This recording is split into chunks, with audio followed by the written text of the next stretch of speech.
आप देख रहे हैं इंडिया टाउन न्यूज, भारत की बात।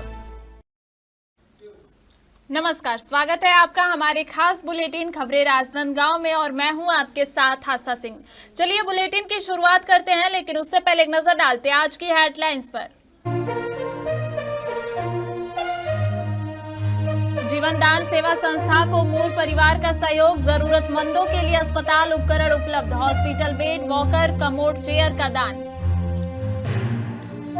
चूरिया में पोलियो ड्रॉप अभियान, 0 से 5 साल के बच्चों को पोलियो की 2 बूंद पिलाई गई, पोलियो मुक्त भारत की दिशा में एक कदम। चूरिया में सुशासन सप्ताह, ग्रामीणों की समस्याओं का तत्काल समाधान, प्रधानमंत्री और योजना के लिए आवेदन। राजनांदगांव में पोलियो ड्रॉप अभियान, 0 से 5 साल के बच्चों को पोलियो की खुराक पिलाई गई, राज्य सरकार का पोलियो अभियान जारी। शिव महापुराण कथा का आयोजन, शहर में निकाली गई मंगल कलश यात्रा, भक्तों में होगा आध्यात्मिक ऊर्जा का संचार। चलिए बढ़ते हैं खबरों की ओर। राष्ट्रीय स्वयंसेवक संघ के शताब्दी वर्ष के पावन अवसर पर चिचोला मंडल के ग्राम झिथरा टोला में ऐतिहासिक हिंदू सम्मेलन का आयोजन किया गया। सम्मेलन में सनातन संस्कृति, सामाजिक समरसता और एकता का सशक्त संदेश उपस्थित जनसमूह तक पहुंचाया गया। सभी समाज प्रमुखों को मंच पर आमंत्रित कर उनका सम्मान किया गया और सामाजिक एकजुटता का संदेश दिया गया। इस मौके पर सम्मेलन के मुख्य वक्ता राष्ट्रीय स्वयंसेवक संघ के विभाग प्रचारक जितेंद्र शर्मा ने अपने भाषण में समाज को संगठित रहने, राष्ट्र हित में कार्य करने और सनातन मूल्यों का पालन करने का आह्वान किया। वहीं प्रसिद्ध कथावाचक कृष्ण शुभम महाराज ने धर्म संस्कृति की रक्षा और महापुरुषों के आदर्शों पर चलने के लिए प्रेरित किया। कार्यक्रम के दौरान जल कलश यात्रा, हवन पूजन, बच्चों द्वारा देशभक्ति गीत और नृत्य प्रस्तुतियां आयोजित की गई और सभी समाज जनों को भंडारा प्रसादी वितरित की गई। समापन अवसर पर उपस्थित सामाजिक बंधुओं ने पूर्ण निष्ठा के साथ सनातन हिंदू धर्म को आगे बढ़ाने, सामाजिक एकता को मजबूत करने और राष्ट्र हित में सतत कार्य करने का संकल्प लिया। छत्तीसगढ़ राज्य स्थापना के 25 वर्ष पूरे होने पर प्रदेश सरकार द्वारा आयोजित रजत जयंती महोत्सव के अंतर्गत रायपुर साहित्य उत्सव का आयोजन किया जा रहा है। इसी कड़ी में राजनांदगांव प्रेस क्लब में आदि से अनादि तक विषय पर एक परिचर्चा आयोजित की गई, जिसका उद्देश्य युवा पीढ़ी को संस्कृति और साहित्य से जोड़ना था। जनसंपर्क विभाग द्वारा आयोजित इस परिचर्चा में वक्ताओं ने कहा कि रायपुर साहित्य उत्सव युवा पीढ़ी को साहित्य से जोड़ने में महत्वपूर्ण भूमिका निभाएगा। उन्होंने बताया कि जहां कुछ युवा पीढ़ी में साहित्य में रुचि कम है, इस तरह के आयोजन उनके अंदर साहित्य के बीच रोपित करेंगे। आपको बता दें कि आगामी 23, 24 और 25 जनवरी को रायपुर में 3 दिवसीय रायपुर साहित्य उत्सव आयोजित किया जाएगा, जिसमें देश भर के 100 से अधिक साहित्यकार शामिल होंगे, विभिन्न विधाओं पर परिचर्चा करेंगे और उत्सव न केवल छत्तीसगढ़ बल्कि पूरे देश के साहित्यकारों को साझा मंच प्रदान करेगा और युवा पीढ़ी को उनके अनुभव एवं रचनात्मक धारा से परिचित कराएगा। देखिए, साहित्य को संरक्षित रखने के लिए डिजिटल युग में काम तो बहुत हो रहा है। जितना डॉक्यूमेंटेशन, डिजिटाइजेशन, कम से कम 1 दर्जन ऐसे वेबसाइट को मैं जानता हूं जिसमें archive.org है, जिसमें एक पुस्तक.org है, जिसमें आप दुनिया भर के साहित्य को खोज सकते हैं। वो काम बहुत हो रहा है। लेकिन जो इस डिजिटलाइजेशन के युग में नई पीढ़ी के अंदर में साहित्य के प्रति पढ़ने और लिखने की रुचि कम हो रही है। हम कहते हैं कि आदिकाल में वाचिक परंपरा थी, अब वही वाचिक परंपरा लौट कर आ रही है। अब कोई पुस्तक पढ़ना नहीं चाहता, ऑडियो बुक सुनना चाहता है। तो ये तो उसी तरह से जो श्रुति काल चलता था, ये हम धीरे धीरे श्रुति को लौट रहे हैं। तो इस समय में ये भी चर्चा का विषय है। ऐसे भी सत्र उस 3 दिन के आयोजन में है और मुझे लगता है कि ये टेक्नोलॉजी केंद्रित जो डिजिटाइजेशन है, ये खतरे से खाली नहीं है। उदाहरण के तौर पर आपको बताता हूँ, एक समय फिल्मों को हम लोगों ने VCR के माध्यम में कैसेट से बांध के रखा था। आज वो VCR टेक्नोलॉजी समाप्त हो गई। जो फिल्में VCR केंद्रित रह गई, वो सब के सब खत्म हो गए। जो कैसेट में गाने हुआ करते थे और उसको CD में कन्वर्ट नहीं किया, वो कैसेट खत्म होने से आज वो भी। तो ऐसा डिजिटलाइजेशन काम नहीं आएगा जो टेक्नोलॉजी केंद्रित है। बहुत सारी चीजों पे फिजिकल डॉक्यूमेंटेशन की भी आवश्यकता होती है, दोनों समानांतर होने चाहिए। देखिए, युवा लोगों को जोड़ने के लिए ये जो आयोजन है ना 3 दिन का, ये 3 दिन में 2 पीढ़ी एक साथ जुटेंगे।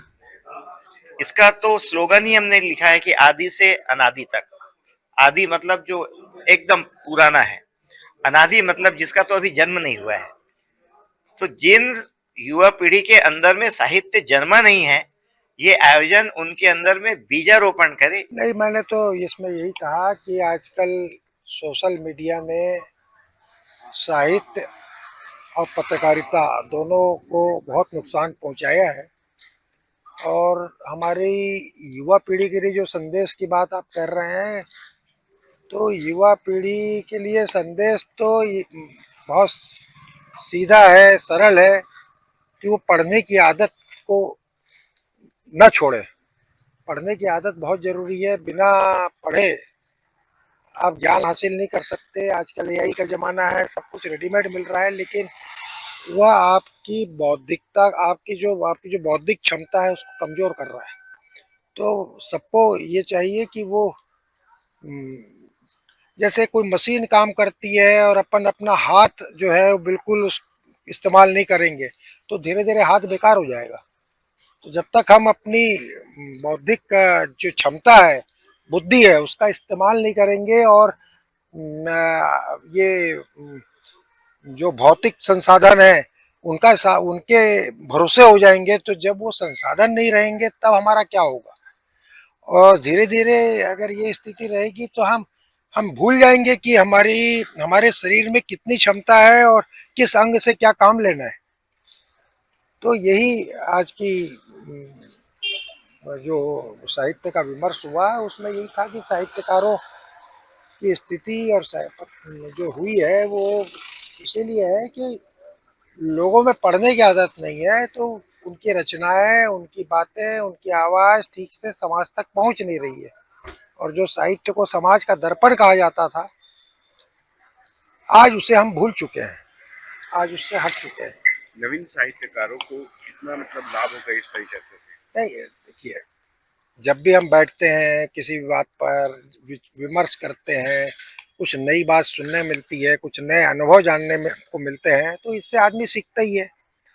और हम जैसे परिवार में अपने कहते हैं कि थोड़ी उम्र हो जाएगी तो बच्चा थोड़ा सा मैच्योर हो जाएगा। मैच्योरिटी का क्या नाम है, एक परिपक्वता आती जाती है। तो जब तक हम इन चीज़ों में बैठेंगे नहीं, विमर्श नहीं करेंगे, दूसरों की बातों को सुनेंगे नहीं, उनके साथ अपने आप संवाद नहीं करेंगे, तो हम अपना परिष्कार भी नहीं कर सकते, हम अपने आप को भी आगे नहीं ले जा पाएंगे।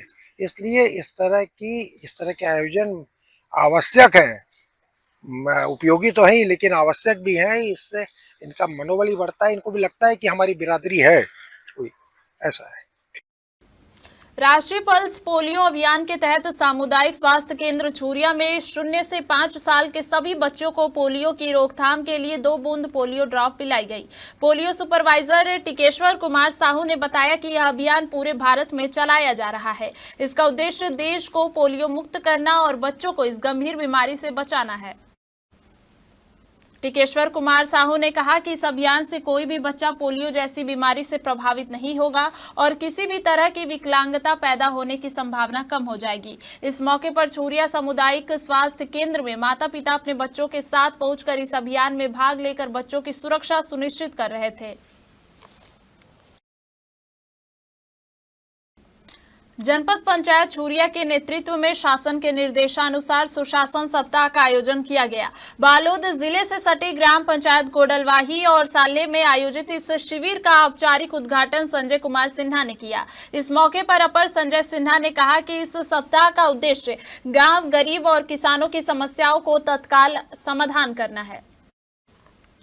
संजय सिन्हा ने बताया कि प्राप्त 90 आवेदनों में से कई का विभागवार निराकरण किया जा चुका है और शेष आवेदनों को सुशासन सप्ताह के भीतर ही निपटा दिया जाएगा। शिविर में विभिन्न विभागों के स्टॉल भी लगाए गए हैं, जिनमें ग्रामीणों को विभागीय योजनाओं की जानकारी दी जाएगी। विशेष रूप से प्रधानमंत्री सौर ऊर्जा योजना के तहत आवेदन आमंत्रित किए गए हैं। राज्य सरकार के निर्देशानुसार आज पूरे शहर के वार्डों में 0 से 5 साल तक के बच्चों के लिए पोलियो ड्रॉप पिलाने का अभियान चलाया गया है। इस अभियान के तहत विशेष शिविर लगाए गए हैं, जहां माता पिता अपने बच्चों को लेकर पहुंचे और उन्हें पोलियो की ड्रॉप पिलाई गई। जानकारी के अनुसार यह अभियान सुबह 10 बजे से शाम 5 बजे तक जारी रहेगा। जिन बच्चों को आज पोलियो ड्रॉप नहीं मिल पाएगा, उनके लिए घर घर जाकर 2 दिन बाद विशेष टीकाकरण किया जाएगा।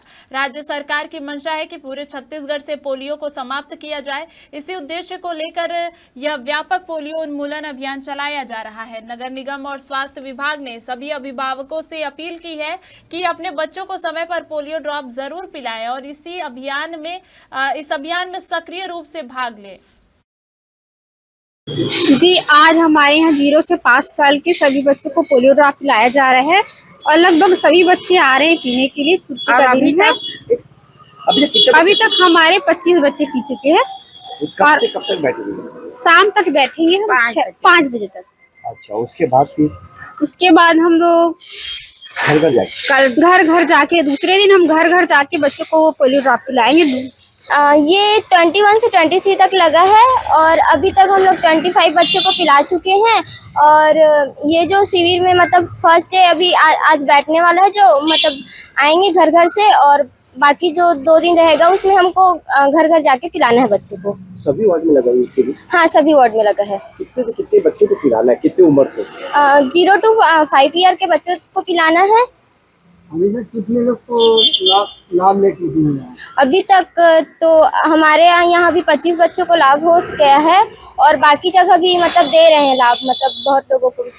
अभी तक तो कम से कम 25-30 बच्चे को पिला लिए हैं और ये तो अभी बच्चे आ रहे हैं और अभी शाम को 5 बजे तक टाइम है और दूसरे दिन तो घर के घर जा रहे हैं 2 की 2 और परसों भी मतलब 3 दिन तक है शिविर। 3 दिन तक पिला रहा है बच्चों को। ये सभी जगह लगा है? ये सभी जगह लगा है, वार्ड में। वक्त हो चुका है एक छोटे से ब्रेक का। बने रहिए इंडिया टाउन न्यूज के साथ। कभी कभी चेहरे का छुपा दर्द दुनिया नहीं देख पाती है। दाग, मुहासे, झाइयां सब आपके आत्मविश्वास को कम कर देता है, पर अब नहीं, क्योंकि Rukhsana glow and fair face pack जो दे आपकी स्किन को वो प्यार जो सिर्फ प्रकृति दे सकती है। हर लेयर को साफ करे, हर दाग को करे हल्का और आपकी मुस्कान फिर से लौटाए। Because you deserve to glow naturally. Rukhsana herbal beauty product Amazon, Meesho और फ्लिपकार्ट में भी उपलब्ध। अमीन मोटर्स उड़ान ई रिक्शा छत्तीसगढ़ का नंबर 1 ई रिक्शा शोरूम, जहां आपको सभी प्रकार के ई रिक्शा के वैरायटीज उपलब्ध मिलेंगे। हमारा ई रिक्शा काफी मजबूत है और ये सालों साल चलता है, तो आज ही घर ले आइए आरटीओ इंश्योरेंस के साथ। हमारा पता है अमीन मोटर्स, प्यारेलाल चौक, जीई रोड, न्यायालय के पास, राजनांदगांव। 9827 174038 772404 7008। जीवन दान सेवा संस्था के निस्वार्थ भाव के कार्यों को देखते हुए मूर परिवार ने स्वर्गीय नेत्रा त्रेजा मूर की स्मृति में संस्था को हॉस्पिटल बेड, वॉकर और कमोड चेयर दान किए हैं। संस्था के अध्यक्ष महेंद्र लाल जंघेल ने बताया कि पिछले 9 वर्षों से जीवन दान सेवा संस्था रक्तदान, गौ सेवा, दुष्कर्म पीड़ितों और उनके परिवारों को न्याय के लिए संघर्ष और अन्य सामाजिक कार्यों में निस्वार्थ भाव से सेवा प्रदान कर रही है। संस्था के सदस्यों ने मूर परिवार को उनके नेक कार्य के लिए धन्यवाद दिया। अब संस्था के पास wheelchair, oxygen cylinder, airbed, steel थाली सेटअप और मूर परिवार के योगदान से हॉस्पिटल बेड, वॉकर और कमोड चेयर जैसी सुविधाएं उपलब्ध हैं। ये सभी उपकरण जरूरतमंद बिना किसी शुल्क के इस्तेमाल कर सकते हैं। महेंद्र लाल जंघेल ने शहरवासियों से अपील की है कि वे इस संदेश को अधिक से अधिक परिवारों तक पहुंचाएं ताकि इन उपकरणों का सही उपयोग हो सके। राजनांदगांव जिले में कांग्रेस पार्टी ने केंद्र सरकार की नीतियों के विरोध में एक दिन का धरना प्रदर्शन आयोजित किया। कांग्रेस नेताओं का कहना है कि केंद्र सरकार गलत नीतियां अपना रही है और उनकी मनमानी के तहत महात्मा गांधी रोजगार गारंटी योजना मनरेगा का नाम बदलने को लेकर यह प्रदर्शन किया गया है। धरना प्रदर्शन के दौरान कांग्रेस नेताओं ने केंद्र सरकार की इस नीति को आम जनता के हित के खिलाफ बताया और कहा कि इससे गरीब और मजदूर वर्ग को सीधा नुकसान होगा। पार्टी का मानना है कि मनरेगा जैसी योजनाओं का उद्देश्य रोजगार और सामाजिक सुरक्षा प्रदान करना है, लेकिन नाम बदलने से इसका मूल उद्देश्य कमजोर हो सकता है। कांग्रेस का कहना है कि महात्मा गांधी श्रम की गरिमा, सामाजिक न्याय और गरीबों के अधिकारों के प्रतीक रहे हैं। उनका नाम हटाना सिर्फ नाम परिवर्तन नहीं बल्कि एक जन केंद्रित कानून से राष्ट्रपिता के जुड़ाव को तोड़ने का प्रयास है। चल ये आज जो धरना प्रदर्शन कर रहे हैं उस संबंध में बताएंगे किस मुद्दे पर? सर्वप्रथम तो मैं हमारे राजनांदगांव शहर कांग्रेस कमेटी के सम्मानित अध्यक्ष जितेंद्र मुदलियार जी का आज जन्म दिवस है, उनको मैं अपने पूरे ग्रामीण कांग्रेस कमेटी की ओर से बहुत बहुत बधाई दे रहा हूं और उनके उज्जवल भविष्य और स्वस्थ रहने की मैं कामना करता हूं। आदरणीय साथियों, आप सब जानते हैं कि जब से भारतीय जनता पार्टी की सरकार केंद्र में बनी है तो कहीं न कहीं ने उन्होंने जो कांग्रेस की जो नीतियां हैं, कांग्रेस ने जो नाम दिया था उसको बदलने का काम भारतीय जनता पार्टी की सरकार कर रही है। अभी मनरेगा में जहां हम लोग हमारे डॉक्टर मनमोहन सिंह जी प्रधानमंत्री थे, उस समय महात्मा गांधी जी का नाम दिया गया था, महात्मा गांधी ग्रामीण रोजगार ये करके, उसको बदलने का भारतीय जनता पार्टी ये काम कर रही है जो अनुचित है। हम महात्मा गांधी को राष्ट्रपिता कहते हैं, उनका हम पूजा करते हैं, तो आप भगवान कैसे बदल सकते हो आप? और ये भारतीय जनता पार्टी के लोग नाथूराम गोडसे की विचारधारा के लोग हैं, हम लोग तो गांधी जी के मानने वाले लोग हैं, तो इनका जो काम रहेगा वो अनैतिक ही काम रहेगा। और इनके नाम बदलने से, महात्मा गांधी जी का नाम आपके हटाने से लोगों के दिलों में आप महात्मा गांधी जी को आप हटा नहीं सकते। महात्मा गांधी जी लोगों के दिलों में बसे हुए हैं। आज एक दिवसीय धरना प्रदर्शन महात्मा गांधी रोजगार गारंटी योजना का नाम बदलने का काम भारतीय जनता पार्टी की केंद्र की सरकार ने किया है। मुझे समझ नहीं आता क्यों इनको गांधी जी के नाम से डर लगता है। एक तरफ ये गांधी जी की बात करते हैं और दूसरी तरफ नाथूराम गोडसे के समर्थक हैं, और देश भर में यही स्थिति इन लोगों ने बना रखी है। बिना पर्याप्त सदन में चर्चा किए आनन फानन में ऐसी कौन सी परिस्थिति उत्पन्न हो गई थी कि आपको इस योजना का नाम बदलना पड़ा। योजना वही, सारी चीजें वही, पहले एक गारंटी के रूप में लोगों के बीच में हम लोगों ने इसको लागू किया था। बार बार उसमें संशोधन की क्या जरूरत पड़ रही है, ये समझ से परे है। कहीं ना कहीं गांधी जी के नाम का भय भारतीय जनता पार्टी को है। गांधी जी ने देश को आजाद किया। हमारे देश के राष्ट्रपिता महात्मा गांधी जी के नाम से अगर कोई योजना चल रही है और उसको क्यों बदला जा रहा है, ये भारतीय जनता पार्टी के लोग जनता को बताएं। राजनांदगांव के अग्रसेन भवन में राष्ट्रीय कथावाचक पंडित अभिषेक कृष्ण शास्त्री द्वारा भव्य शिव महापुराण कथा का आयोजन सोमवार से शुरू होकर करीब 7 दिनों तक चलेगा। कथा का शुभारंभ 21 दिसंबर से किया गया है और यह 28 दिसंबर तक निरंतर सुनी जाएगी। कथा आयोजन से एक दिन पहले शहर में मंगल कलश यात्रा निकाली गई, जिसमें आयोजक, स्थानीय लोग, शिव भक्त और श्रद्धालु बड़ी संख्या में शामिल हुए। इस भव्य आयोजन को लेकर राजनांदगांव और आसपास के क्षेत्रों में भारी उत्साह देखा गया। लोग भगवान शिव के विभिन्न प्रसंगों को जानने और भक्ति की अनुभूति पाने के लिए उत्सुक हैं। आयोजन का उद्देश्य शिव महापुराण के मार्मिक और आध्यात्मिक उपदेशों को आम जनता तक पहुंचाना है। कथावाचक अभिषेक कृष्ण शास्त्री श्रद्धालुओं को भगवान शिव के चरित्र, उनके गुणों और शिव धर्म के महत्व पर विस्तृत वाचन प्रदान करेंगे, जिससे भक्तों में आध्यात्मिक ऊर्जा का संचार होगा। स्थानीय लोगों का कहना है कि इस आयोजन से न केवल भक्ति की अनुभूति होगी, बल्कि यह उन्हें धार्मिक एवं सांस्कृतिक दृष्टि से भी समृद्ध करेगा। आस्था और श्रद्धा से प्रेरित यह कथा आयोजन भक्तों के लिए एक दिव्य अनुभव साबित होगा, जिसको लेकर बड़ी संख्या में श्रद्धालुओं की उपस्थिति की संभावना है। राजनांदगांव के अग्रसेन भवन में 21 दिसंबर से 28 दिसंबर तक के शिव महापुराण की कथा होने जा रही है, जिसके लिए समाज और आयोजनकर्ता जो है वो राजनांदगांव के नगर में आज भव्य कलश यात्रा निकाले हैं और कल 21 दिसंबर से इस कथा का शुभारंभ होने जा रहे हैं। इस कथा के बारे में आपको बता दें तो पंडित अभिषेक कृष्ण शास्त्री जी यहाँ कथा में मौजूद रहेंगे, जिनके मुखारविंद से कथा का वाचन किया जाएगा और तमाम राजनांदगांव के नागरिकों से, जनताओं से आयोजक समिति ने अपील भी की है कि यह कथा वाचन का, कथा का लाभ लेने के लिए यहाँ अग्रसेन भवन पर पहुंच सकते हैं। आइए चलते हैं उनके पास, आयोजक समिति के पास, कि क्या कुछ कहते हैं और इस कथा के बारे में क्या जानकारी दे रहे हैं। कैमरा पर्सन अवधेश यादव के साथ India town news, Saurabh Tamrakar, Rajnandgaon. Rajnandgaon के लोग बड़े धर्मज्ञ हैं, श्रद्धालु हैं और निश्चित ही भगवान शिव की महती कृपा करुणा से यह मंगलमय अवसर प्राप्त हुआ है। आज से प्रारंभ तो हो ही गया, कलश यात्रा के साथ ही इस आयोजन का प्रारंभ हो गया है। कल से कथा का भी प्रारंभ होगा। हम तो सभी से कहेंगे खूब आनंद से इस महद अवसर का लाभ उठाएं। भगवान शिव आशुतोष हैं, आशु तुष्यति स आशुतोषः, जो थोड़े में ही रीझ जाते हैं। देखो, और सब देवी देवताओं की उपासना के लिए बहुत सामग्री चाहिए, सामग्री की पवित्रता चाहिए। और शास्त्र कहते हैं जल धारा प्रिय शिवा। भगवान शिव के लिए कुछ भी नहीं, केवल जल धारा। तो ये महद अवसर है। आशु तुष्यति, जो थोड़े में रीझने वाले हैं, उन भगवान शिव की उपासना करके, आराधना कर उनकी लीला कथा को हम लोग श्रवण करेंगे। तो शिवलिंग का प्राकट्य कैसे हुआ, रुद्राक्ष की महिमा, भस्म धारण की महिमा, भगवान शिव के अन्य अवतारों की महिमा, श्री गणेश कार्तिकेय के अवतार की महिमा, इन सब प्रसंगों पे विस्तार से यहाँ शिव पुराण के माध्यम से चर्चा होगी।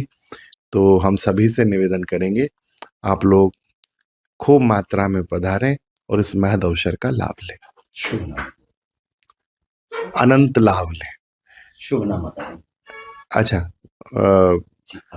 अच्छा, डॉक्टर अभिषेक कृष्ण शास्त्री नाम है मेरा। डॉक्टर अभिषेक शास्त्री जी हैं कथावाचक, और 21 दिसंबर से 28 दिसंबर तक है। दोपहर 3 बजे से 6 बजे तक कथा चलेगी और 28 तारीख को हवन और प्रसादी है। आज नगर में कीर्तन करते हुए कलश यात्रा भी निकाली गई। हाँ, हाँ, बढ़िया है। गायत्री मंदिर से कलश यात्रा, भव्य कलश यात्रा निकली है। भारत माता चौक, तिरंगा चौक, रामाधीन मार्ग, अग्रसेन भवन पहुंची। आपका शुभ नाम? मेरा दिलीप खंडेलवाल। मेरी राजनांदगांव की समस्त जनता, धर्म प्रेमी बंधुओं से निवेदन है कि इस कथा का आनंद लेवें। शिव महापुराण अग्रसेन भवन में 3 बजे से 6 बजे तक रोजाना चलेगी। 21 दिसंबर से 28 दिसंबर तक कुलवाल परिवार राजनांदगांव इसका आयोजन कर रहा है। मैं संजय कुलवाल, राजनांदगांव।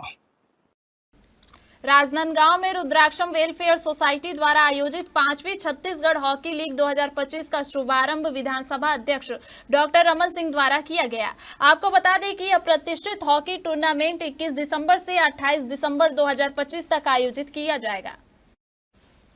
इस प्रतियोगिता में देश और प्रदेश की कई नामी हॉकी टीमें भाग ले रही हैं, जो अपने शानदार खेल का प्रदर्शन करेंगी। टूर्नामेंट को लेकर खिलाड़ियों की सुविधा का विशेष ध्यान रखा गया है। आयोजन समिति द्वारा खेल मैदान, आवास, चिकित्सा, खानपान सहित सभी आवश्यक सुविधाएं उपलब्ध कराई गई हैं, ताकि खिलाड़ी पूरी एकाग्रता के साथ खेल सके।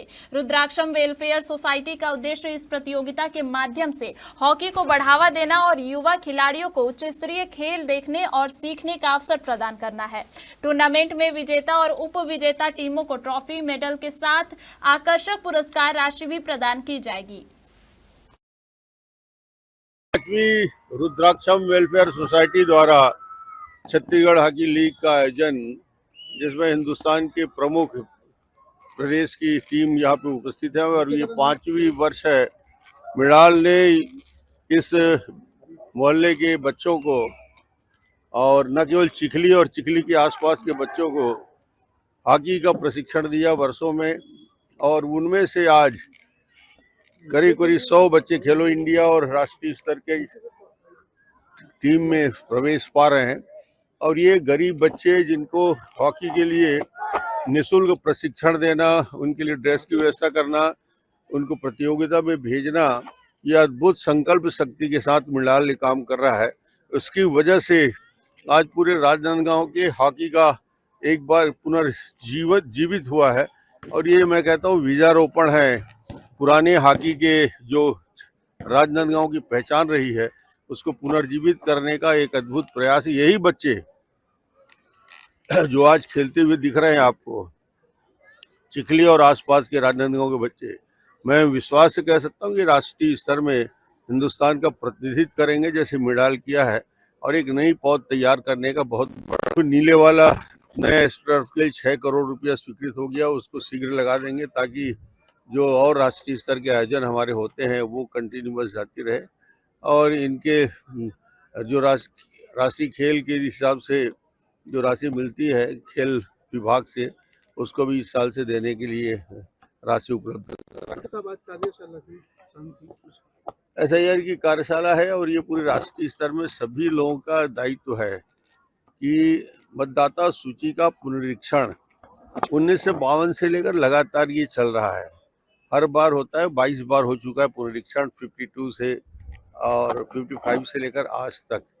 और इस बार सघन पुनरीक्षण हो रहा है, जिसमें जो नाम कोई मतदाता सूची में है और उसकी मौत हो गई है, उसके नाम कटा नहीं है, 18 साल का बच्चा हो गया, उसका नाम होना है, या कोई व्यक्ति एक साथ 3 जगह में मतदाता सूची में नाम है, उसका विलोपित करना है। ऐसी प्रक्रिया है जो पूरे प्रदेश में, देश भर में चल रही है।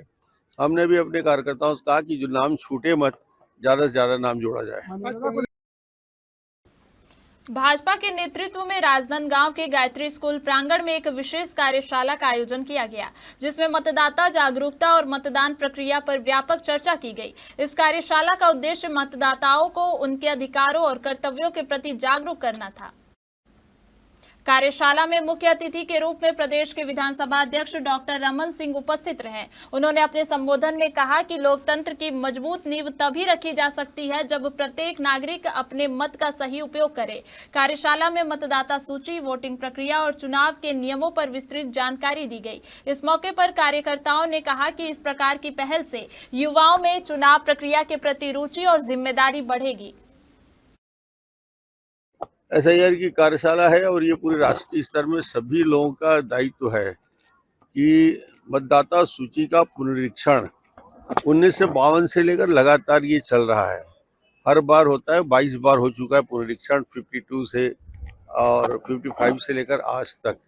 और इस बार सघन पुनरीक्षण हो रहा है, जिसमें जो नाम कोई मतदाता सूची में है और उसकी मौत हो गई है, उसके नाम कटा नहीं है, 18 साल का बच्चा हो गया, उसका नाम होना है, या कोई व्यक्ति एक साथ 3 जगह में मतदाता सूची में नाम है, उसका विलोपित करना है। ऐसी प्रक्रिया है जो पूरे प्रदेश में, देश भर में चल रही है। हमने भी अपने कार्यकर्ताओं से कहा कि जो नाम छूटे मत, ज्यादा से ज्यादा नाम जोड़ा जाए। राजनांदगांव पुलिस के साइबर सेल द्वारा NSS के 7 दिवसीय शिविर के दौरान छात्राओं एवं ग्रामीणों को साइबर अपराधों से बचाव को लेकर जागरूक किया गया। यह शिविर शासकीय कमला देवी राठी स्नातकोत्तर महाविद्यालय राजनांदगांव द्वारा ग्राम अली खूटा रानी तराई में आयोजित किया गया था। कार्यक्रम के दौरान साइबर सेल के अधिकारियों ने कैंप में शामिल छात्राओं एवं ग्रामीणों को कई प्रकार के साइबर अपराधों की जानकारी दी और उनसे बचने के लिए सरल उपाय बताए। साथ ही जागरूकता बढ़ाने के उद्देश्य से पैम्पलेट वितरित किए गए। साइबर सेल ने विशेष रूप से यह जानकारी दी कि किसी भी प्रकार के साइबर फ्रॉड की स्थिति में पीड़ित तुरंत राष्ट्रीय साइबर अपराध हेल्पलाइन नंबर पर शिकायत दर्ज करे। अधिकारियों ने डिजिटल लेन देन, OTP, संदिग्ध कॉल और लिंक से सतर्क रहने की अपील की है।